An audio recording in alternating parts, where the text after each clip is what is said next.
Hidup ini bukan tentang menunggu badai reda, tapi belajar menari di tengah hujan. Kadang kita lupa bahwa badai bukan musuh kita. Ia hanyalah bagian dari perjalanan, sama seperti hujan yang membasahi tanah agar bunga bisa tumbuh.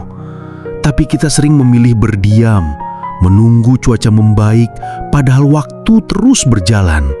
Hati kita kaku, berharap keadaan berubah dulu, baru kita bisa bahagia.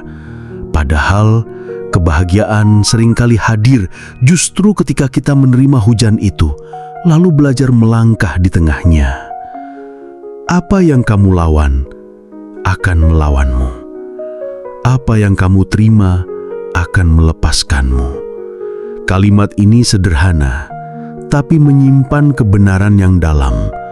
Saat kita terus melawan kenyataan, hati kita terkuras, pikiran kita lelah, dan tubuh kita pun ikut merasakan beban itu. Namun begitu kita berkata, "Baiklah, inilah yang ada sekarang." Sesuatu yang aneh tapi indah terjadi. Hati menjadi sedikit lebih ringan. Penderitaan tidak lagi terasa seperti musuh, tapi seperti guru yang diam-diam sedang mengajarkan sesuatu. Sahabat sentuhan hati nurani, hidup sering terasa seperti perjalanan panjang di jalan yang tak kita pilih. Ada tikungan tajam yang memaksa kita berhenti. Ada jalan menanjak yang membuat nafas tersenggal. Dan kadang ada hujan deras yang membuat kita basah kuyup. Semua itu datang tanpa permisi, dan kita pun bertanya-tanya, kenapa ini terjadi padaku? Pernahkah kamu merasa hatimu lelah karena berusaha mengubah sesuatu yang tidak bisa diubah? Pernahkah kamu terbangun di tengah malam memikirkan seandainya saja dan berharap waktu bisa diputar kembali? Kalau iya, mungkin ini saatnya kita bicara dari hati ke hati. Banyak orang percaya bahwa penderitaan datang dari keadaan yang buruk, tapi kenyataannya, penderitaan sering lahir bukan dari keadaan itu sendiri, melainkan dari penolakan kita terhadapnya. Kita ingin semua berjalan sesuai rencana. Kita ingin orang-orang memperlakukan kita seperti yang kita harapkan. Kita ingin hidup ini adil. Dan ketika semua itu tidak terjadi, hati kita memberontak. Kita berkata, seharusnya tidak begini. Tapi kenyataan tetaplah kenyataan. Ia tidak berubah hanya karena kita menolaknya. Coba bayangkan, memegang segenggam air. Jika kamu biarkan air itu mengalir di telapak tangan, ia akan terasa sejuk dan menenangkan.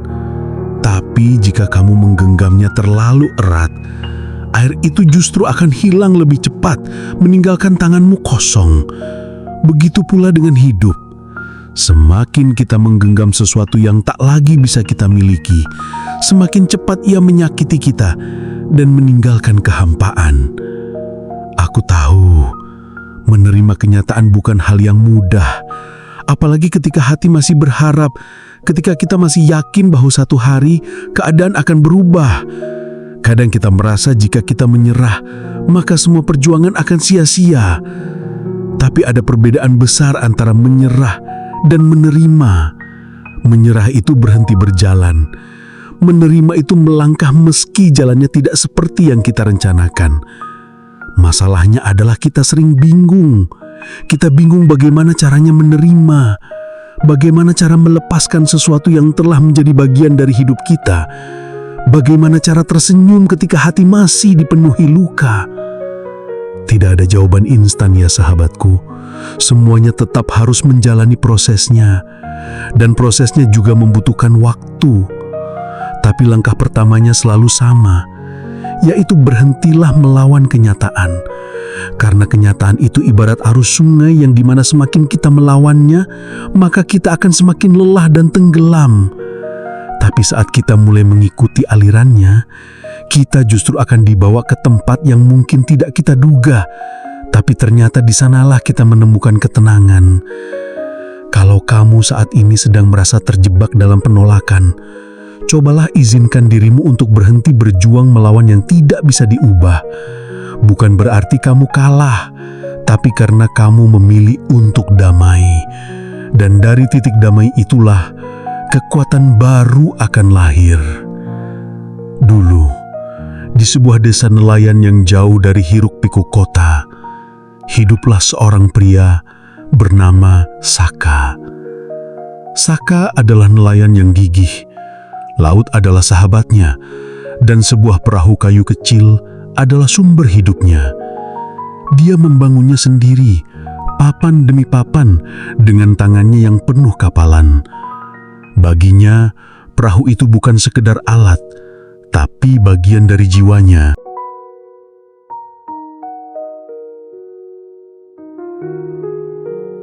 Suatu hari, badai besar datang tanpa peringatan. Ombak menghantam pantai, langit menghitam, dan angin menderu seperti binatang buas. Saka, yang saat itu sedang berlayar, hanya bisa melihat perahunya terombang-ambing di kejauhan sebelum akhirnya hilang di telan gelombang. Ia selamat, tapi perahunya hilang. Sejak hari itu, setiap pagi ia duduk di tepi pantai, matanya menatap garis cakrawala. Ia berkata pada dirinya sendiri, mungkin ombak akan mengembalikannya. Mungkin esok aku akan melihatnya lagi. Hari berganti minggu, minggu berganti bulan. Tapi yang datang hanyalah riak air dan burung camar yang terbang rendah. Setiap kali orang lewat dan berkata, laut itu indah hari ini, Saka hanya tersenyum pahit. Bagi orang lain, laut membawa ikan dan rejeki. Bagi Saka, laut hanyalah pengingat tentang sesuatu yang ia cintai, tapi tak akan pernah kembali. Dalam hatinya, ia marah pada laut, pada takdir, dan pada Tuhan. Ia berkata, kenapa engkau mengambilnya dariku? Bukankah aku sudah bekerja keras? Bukankah aku tidak pernah meminta lebih? Dan setiap kali ia mengingat perahunya, dadanya terasa sesak, seperti ada batu besar yang menindih. Suatu sore, ketika matahari mulai tenggelam, seorang nelayan tua duduk di sampingnya. Nelayan itu berkata, Saka, aku tahu perahu itu berharga untukmu. Tapi tahukah kau, laut tak pernah memberi tanpa mengambil, dan tak pernah mengambil tanpa memberi sesuatu kembali. Saka hanya menggeleng. Apa yang laut berikan padaku? Lihat, aku kehilangan segalanya. Nelayan tua itu tersenyum tipis. Kau masih punya hidupmu, dan selama kau hidup, kau masih bisa membuat perahu baru. Kata-kata itu menusuk hati Saka. Untuk pertama kalinya, ia menatap laut tanpa marah. Ombak masih sama, tapi rasanya berbeda. Malam itu, ia memutuskan untuk tidak lagi duduk menunggu. Ia mengumpulkan kayu, mulai membuat perahu baru. Hari demi hari, tangannya kembali penuh kapalan. Tapi kali ini bukan karena memegang masa lalu, melainkan membangun masa depan. Saka tak pernah menemukan perahu lamanya. Tapi anehnya, ia tidak lagi mencarinya. Karena ia sadar bahwa yang ia butuhkan bukan perahu yang hilang itu, melainkan hati yang mau melangkah lagi. Lao Tzu pernah berkata, jika kamu depresi, kamu hidup di masa lalu. Jika kamu cemas, kamu hidup di masa depan. Hanya saat kamu menerima kenyataan, kamu hidup di saat ini. Kalimat ini sederhana, tapi jika kita renungkan, ia seperti membuka pintu yang selama ini terkunci di dalam hati. Depresi muncul ketika pikiran kita terjebak pada apa yang sudah terjadi. Kita memutar ulang kenangan, berharap kita bisa mengubahnya. Kita terus bertanya, kenapa, seandainya saja, sebuah pertanyaan yang tak pernah punya jawaban. Kecemasan lahir ketika kita membayangkan apa yang belum terjadi. Kita membuat skenario buruk di kepala, seolah-olah masa depan adalah musuh yang siap menyerang.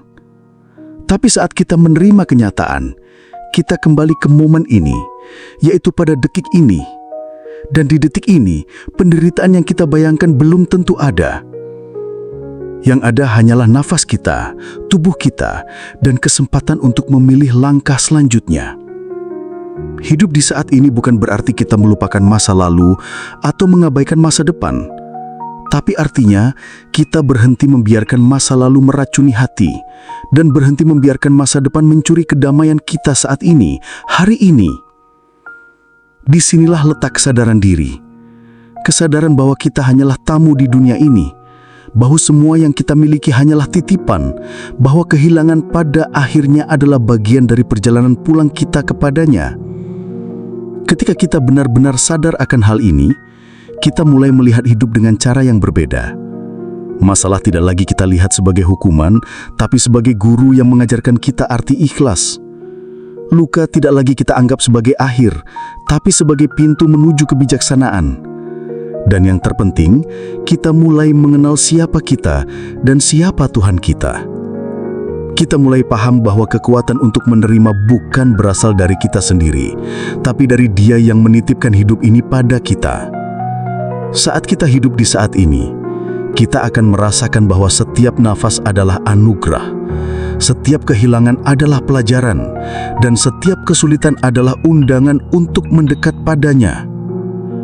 Di titik itu, hati kita akan tahu bahwa damai tidak datang dari keadaan luar, tapi dari pilihan kita untuk berdamai di dalam.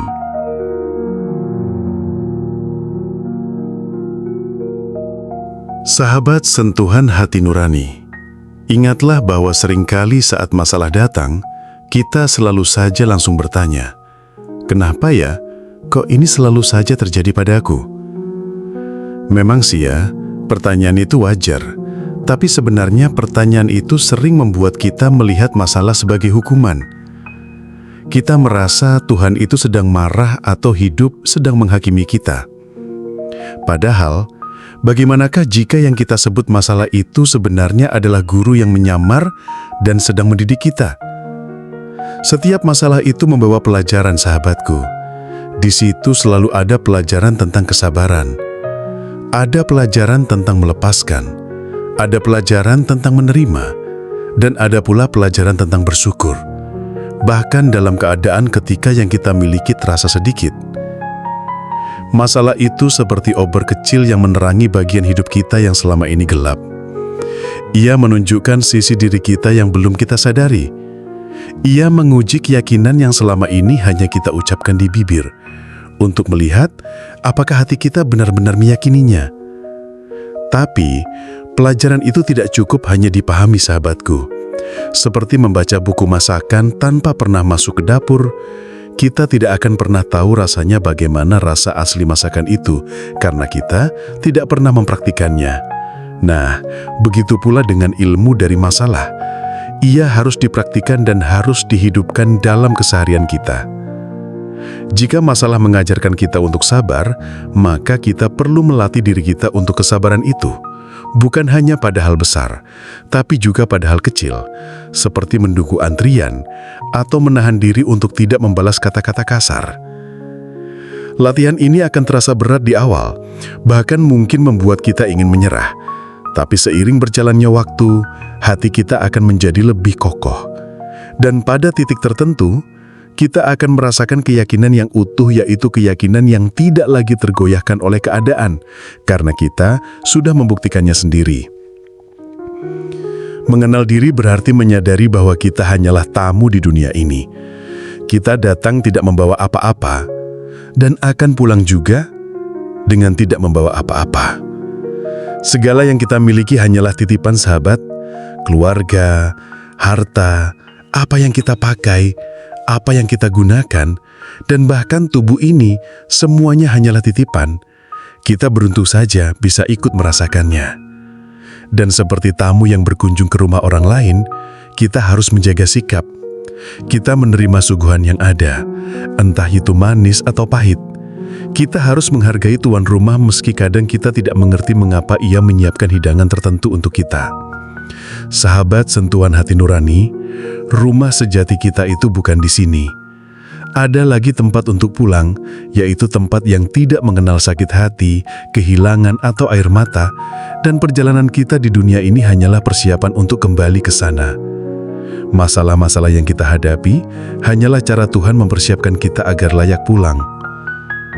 Ingatlah sahabat, menerima kenyataan bukan berarti kita menyerah ya, juga bukan berarti kita berhenti berusaha. Menerima berarti kita memilih untuk damai, bahkan saat keadaan belum sempurna. Menerima berarti kita percaya bahwa apapun yang Tuhan izinkan terjadi, pastilah itu untuk kebaikan kita, meski kebaikan itu belum kita lihat sekarang.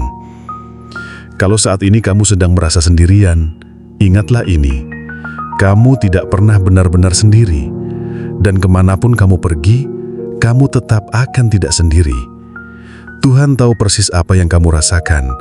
Dia tahu air mata yang jatuh tanpa suara. Dia tahu doa yang kamu ucapkan di dalam hati. Dia tahu betapa kerasnya kamu berusaha. Dan dia juga tahu kapan waktunya menjawab. Mungkin jawaban itu tidak datang dalam bentuk yang kamu minta. Tapi percayalah, Ia selalu datang dalam bentuk yang kamu butuhkan. Karena Tuhan bukan hanya memberi, Dia juga menjaga, bahkan dengan cara yang tidak selalu kita mengerti. Jadi izinkan dirimu untuk meletakkan beban itu sejenak, tarik napas dalam-dalam, dan rasakan bahwa kamu masih di sini, masih diberi kesempatan untuk belajar, untuk berubah, untuk mencintai, dan untuk kembali pulang dengan hati yang lebih damai. Jika pesan ini menyentuh hatimu, simpanlah video ini.